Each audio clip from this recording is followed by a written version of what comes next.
Emotional day for family, friends, and the New Orleans Police Department as fallen police officer Marcus McNeil was laid to rest. Katie Steiner was at the funeral as loved ones paid their final respects. Hundreds of NOPD officers filed into the Household of Faith Church in New Orleans East, all to say their final goodbye to Officer Marcus McNeil. McNeil was shot on a routine patrol just 3 blocks away from this church.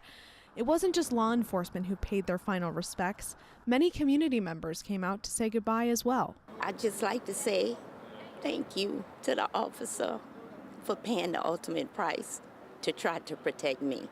Vernette Wallace-Andry didn't know Officer McNeil, but she came out to support him and every other officer in blue. I just cried because I just felt the pain of the police officers. You could see it in their face, in their hearts, and the outpouring of the community was just overwhelming.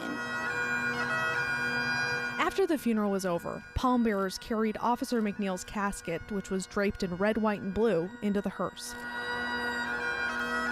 The procession went on for miles. Officer McNeil's body made one final stop at the 7th District Precinct and then continued on to the cemetery.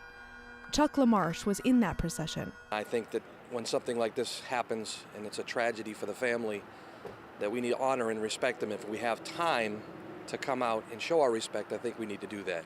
And through this tragedy, unity stands strong. You know, there's no black and white, no rich and poor. At the end of the day, we all God's children. We all bleed red blood. And when one of us hurt, I feel we all hurt. An entire community mourning with the NOPD. Katie Steiner, Eyewitness News.